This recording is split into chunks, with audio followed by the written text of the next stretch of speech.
ఇకపోతే నిధి అగర్వాల్ చాలా మనం చూస్తుంటాం. టైం ల్యాప్స్ అయ్యే కొద్దీ కూడా ముఖ్యంగా హీరోస్ కంటే కూడా వాళ్ళకి అదే విధంగా కనబడేలా మెయింటైన్ చేయడం చాలా కష్టం.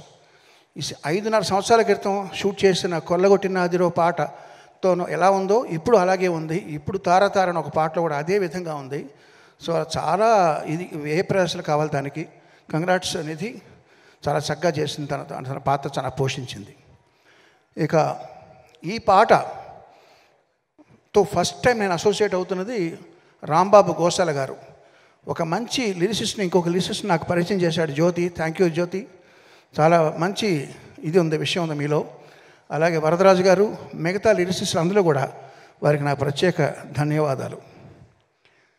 ఒక ఇద్దరు వ్యక్తులు ఉన్నారండి, ఏఆర్ రెహమాన్, ఆది. వాళ్ళలో స్పెషాలిటీ ఏంటంటే ఇట్లాంటి ఆవేశపూరితమైన పాటలు బాగా రావాలంటే కోరస్ పాత్ర చాలా ప్రధానం. ఇందులో మీరు గమనించారో లేదో సోలో వాయిస్ లేదు, మొత్తం అంతా కోరసే పాడారు. ఇదివరకు మేము ఒక పాట ఎస్పి బాలు, చిత్ర, బృందం అని ఇచ్చేవాళ్ళం క్రెడిట్స్. అలా కాకుండా వాళ్ళు కూడా టాలెంట్ ఉందని గుర్తించి వాళ్ళకు కూడా పేర్లు రావాలి ఆల్బంలో అని మొట్టమొదటిసారి ప్రయోగం చేసి అందరికీ మార్గదర్శకం అయిన ఏఆర్ రెహమాన్కి ప్రత్యేకంగా ధన్యవాదాలు. ఆ రీతిలో ఇక్కడ పాడిన సింగర్లు అందరూ కూడా ఒక్కొక్కళ్ళు సోలో పాడగలిగిన కెపాసిటీ ఉన్న వాళ్ళందరూ కలిసి వాళ్ళ శక్తిని ఇచ్చారు ఈ పాటకి.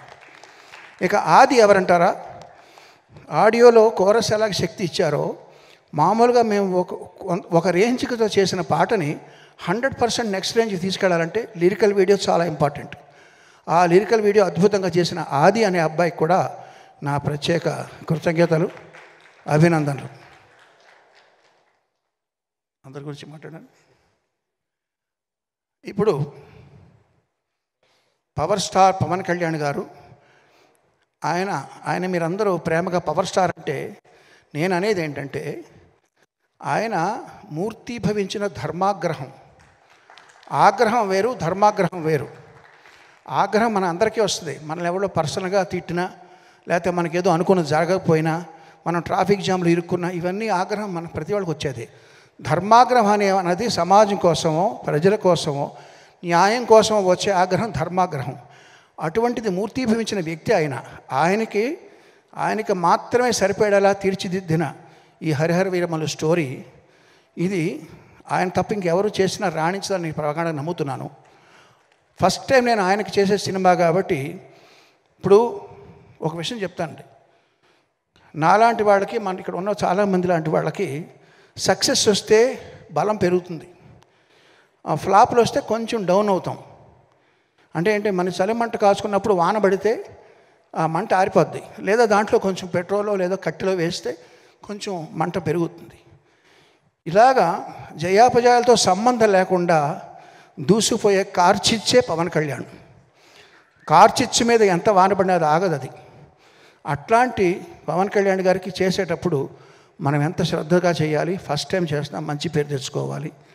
ఇది పైగా ఏఆర్ రత్న గారికి ఇది చాలా మంచి పేరు, డబ్బు తీసుకురావాలనే ఉద్దేశంతో బ్యాక్గ్రౌండ్స్ కూడా స్టార్ట్ చేసామండి. ఇప్పుడు రిలీజ్ అయిన ఇది 3వ పాట. ఇది కాకుండా ఇంకా 3 పాటలు ఉన్నాయి, ఇంకొక బిట్ సాంగ్ ఉంది, దానికంతా ట్రైలర్ ఉంటుంది. ఈ 3 పాటలు, బిట్ సాంగ్, ట్రైలర్ కలిపి 5 ఐటమ్స్ జూన్ 12వ తారీఖున ఎలా రిలీజ్ చేయాలి అనేది ఇప్పుడు నేను ప్లాన్ చేయాలి. అది తక్షణం మా ముందర ఉన్నటువంటి గురుతరమైన బాధ్యత. సో అది వారానికి 1 లేకపోతే వారానికి 2 చాలా, ఇంకా 20 డేస్ ఉందా రిలీజ్. ఈ 20 డేస్లో మేము ఇది కాన్సన్ట్రేట్ చేయాలి. సో అదే మా కర్తవ్యం. సో పవన్ కళ్యాణ్ గారు ఇంకో విషయం చెప్తానండి. ఇందులో ఒక ఐటమ్ సాంగ్ ఉంది, తార తార అని ఐటమ్ సాంగ్. ఈ ఐటమ్ సాంగ్లో మీకు తెలుసు, మామూలుగా రొమాంటిక్ గీతాల కంటే కూడా ఐటమ్ సాంగ్లో కొంచెం శృతి మించి ఉంటాయి మాటలు. అందులో ఆయన కోసం మేము ఉద్దేశించి రాసిన కొన్ని వాక్యాలని, లేదండి నేను ఇప్పుడు బాధ్యత ఎక్కువ ఉంది నా మీద, అవన్నీ తీసేయండి, అవి కూడా మీరు తీసేసి మళ్ళీ చేయండి అని చెప్పారు. సో ఆయన నిబద్ధతకి, ఆయన తీసుకుంటున్న బాధ్యతకి అదొక నిదర్శనం.